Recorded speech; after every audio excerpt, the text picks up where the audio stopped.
은혜의 새 아침이 밝았습니다. 7월 15일 목요일 새벽 기도회를 다 함께 사도신경으로 신앙 고백하시겠습니다.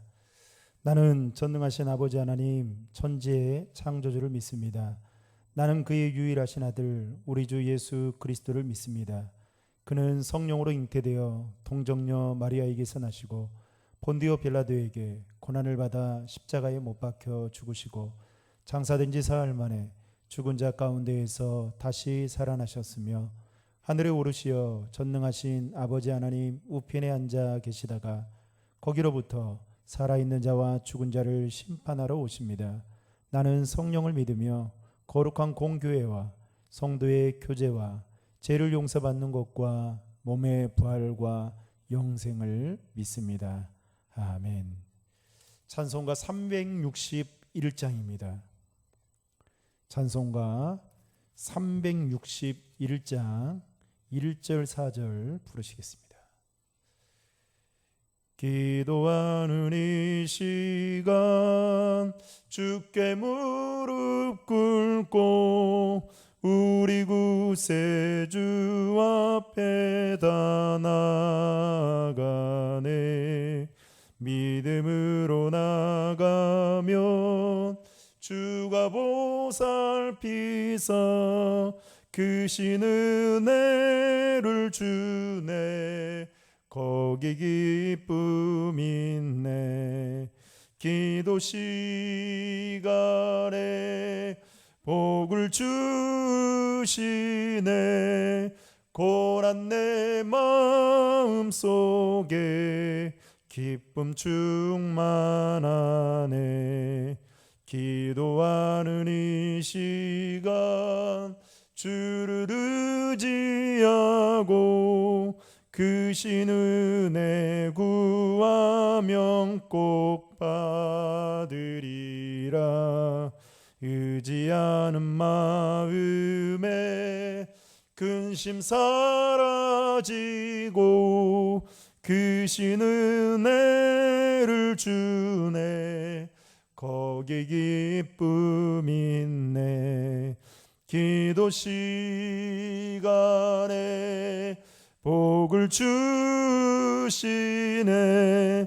고난 내 마음속에 기쁨 충만하네. 오늘 우리에게 주시는 하나님의 말씀은 여호수아 7장 1절로 9절의 말씀입니다. 여호수아 7장 1절로 9절의 말씀입니다. 제가 대신 봉독해 드리겠습니다. 이스라엘 자손들이 온전히 바친 물건으로 말미암아 범죄하였으니 이는 유다 지파 세라의 증손 삽디의 손자 갈미의 아들 아간이 온전히 바친 물건을 가졌음이라. 여호와께서 이스라엘 자손들에게 진노하시니라.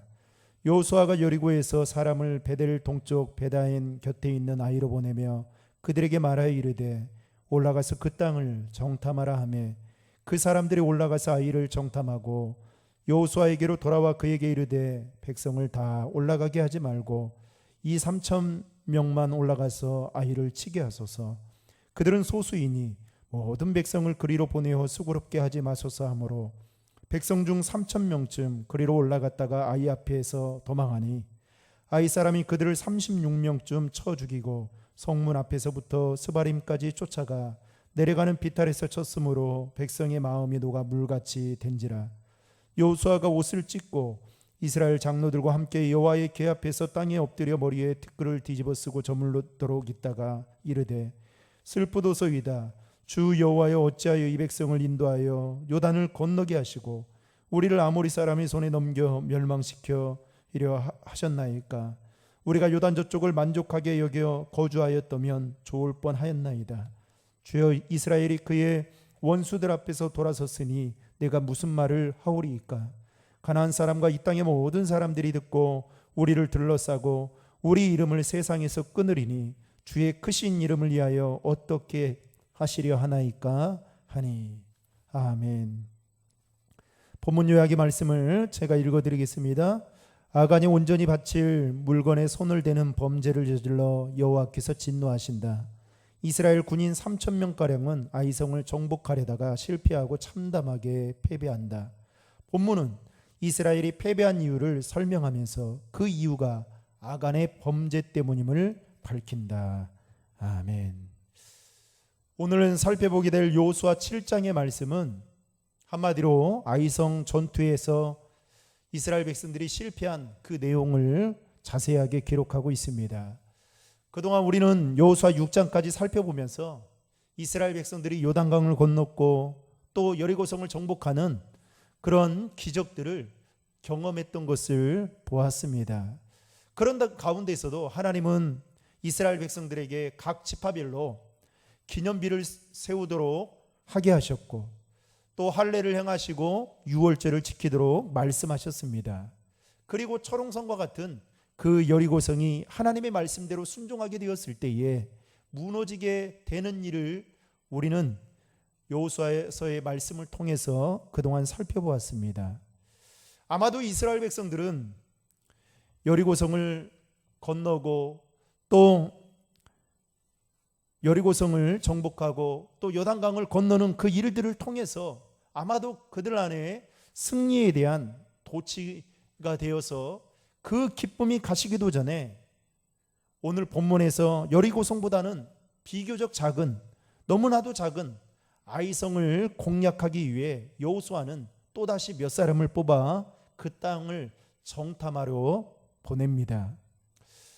정탐을 하고 돌아온 이들이 여호수아에게 보고하기를 아이성 안에는 우리와 싸울 만한 사람이 그다지 많지 않기 때문에 이 3천 명의 인원만 동원하더라도 충분히 싸워 이길 수 있다라는 그런 보고를 드리게 됩니다. 한마디로 많은 사람을 동원하지 않아도 된다라고 지금 정탐꾼들은 여호수아에게 보고하면서 그렇게 많은 인원을 동원해서 수고할 필요가 없다라고 말을 하죠.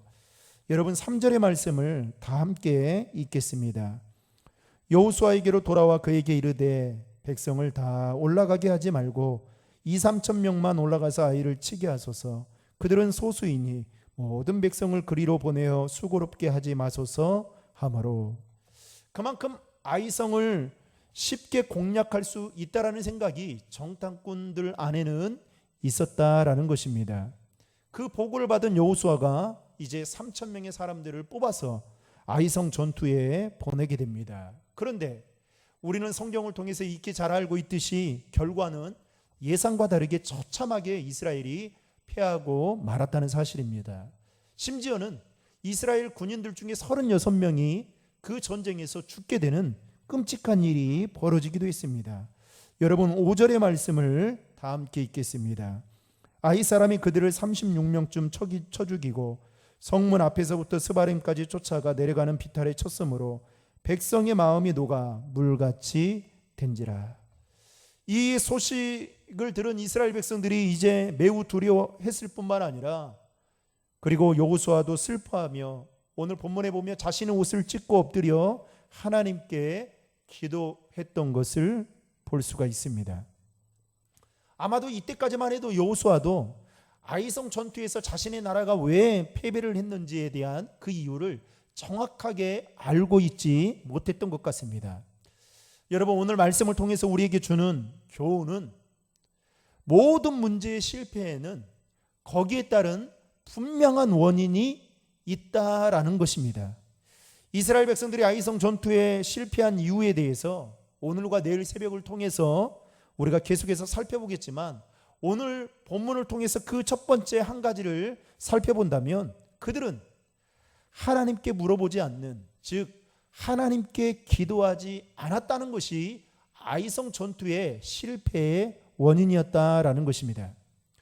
그동안 이스라엘 백성들이 가나안 땅으로 나아가는 그 여정 속에서 하나님께서 하셨던 일들을 참 많이 경험했습니다. 그리고 가장 최근에 있었던 일은 여리고성을 무너뜨렸던 일이었던 것이죠.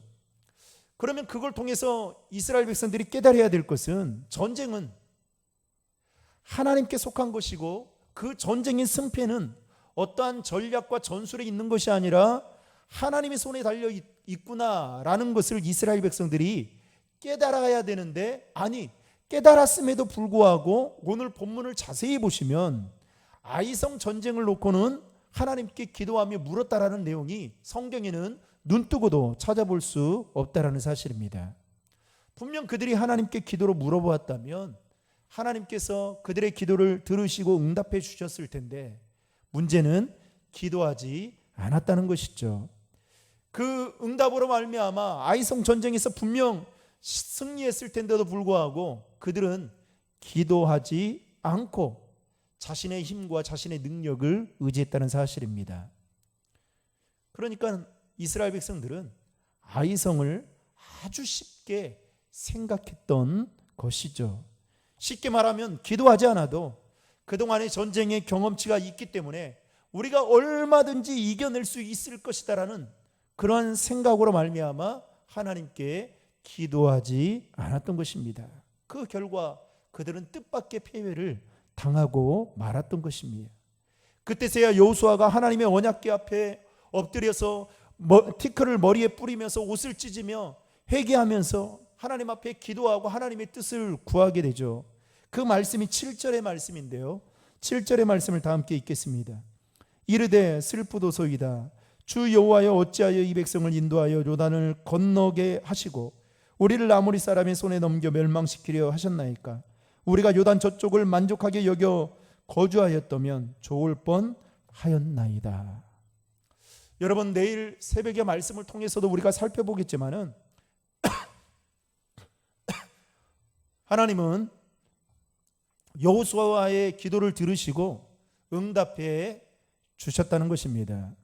사랑하는 성도 여러분, 하나님은 오늘 또 저와 여러분들의 기도를 들으시기를 원하십니다. 아니, 저와 여러분들의 기도에 응답해 주기를 원하십니다.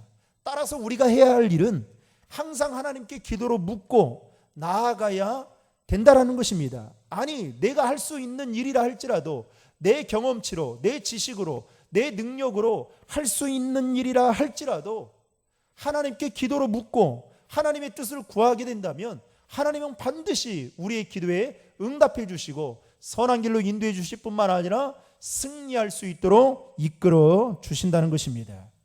오늘 이스라엘 백성들이 아이성 전투에서 실패했던 이유는 그들이 하나님께 기도하지 않았다라는 것이죠.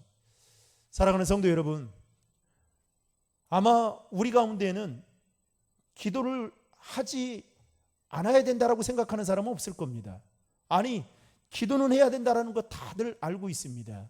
문제는 여러분 각자의 기도의 분량이 다를 거라 생각합니다. 그런데 여러분, 그 기도의 분량을 어떻게 채워가고 계십니까? 하나님과 친밀한 영적인 관계를 갖는 그 기도의 줄이 혹시 끊겨지지는 않으셨습니까? 언제부턴가 하나님이 기도하시면 여러분 응답해 주신다고 했는데 그 응답을 여러분 혹시 최근에 받아보신 적 있으십니까? 오늘 여호수아와 이스라엘 백성들은, 그 여호수아는 2명의 정탐꾼의 보고를 듣고 하나님께 묻지도 않고 3,000명의 사람들을 보냈을 때에 처절하게 패하게 되었던 것처럼, 사랑하는 성도 여러분, 오늘 말씀을 통해서 우리가 반면교사로 삼아 내가 할 수 있는 일이라 할지라도 하나님께 기도로 묻고 기도로 나아갈 때에 하나님께서 응답해 주시는 그 은혜를 저와 여러분들이 경험하며 오늘 하루도 기도의 자리에 굳건히 지키며 살아가는 우리 살아가는 신도림 중앙의 모든 성도들이 될 수 있기를 주님의 이름으로 축복합니다. 기도하시겠습니다. 하나님 아버지, 감사합니다. 오늘 말씀을 통해서 다시 한번 우리의 삶을, 우리의 신앙생활을 돌아보게 됩니다. 하나님, 기도하면 하나님께서 응답해 주신다는 것을 너무나도 잘 알고 있지만 우리가 얼마나 기도로 하나님께 묻고 나아갔는지 돌아보게 됩니다. 하나님, 이스라엘 백성들이 여리고성을 무너뜨리고 난 이후에 승리의 도취에 빠져 아이성은 너무 작기에 그들의 눈으로 볼 때에 자신들이 가지고 있는 힘과 능력으로 충분히 이길 수 있다라고 생각하고 하나님 기도하지 않고 나아갔을 때에 처절한 패배를 경험했던 것처럼 오늘 이 말씀을 마음속 깊이 새겨 우리의 삶 속에서도 내가 할 수 있는 일이라 할지라도 하나님께 기도로 묻고 하나님이 어떻게 하면 좋겠습니까? 하나님이 인도해 주십시오 라는 그 마음을 가지고 살아갈 수 있는 우리 모두가 되어지도록 인도해 주옵소서. 아무리 바쁠지라도 기도하는 시간을 빼앗기는 일이 없도록 도와주시고 기도의 분량을 늘 채워가며 살아갈 수 있도록 도와주시며 기도의 영성이 우리 안에 충만할 수 있도록 인도해 주시옵소서. 예수님의 이름으로 기도하옵나이다. 아멘. 오늘 주신 말씀과 또 여러분들이 가지고 계신 또 기도 제목들 위해서 기도하시고 오늘 하루 삶의 자리에서 믿음으로 승리할 수 있기를 바랍니다. 다 함께 기도하시겠습니다.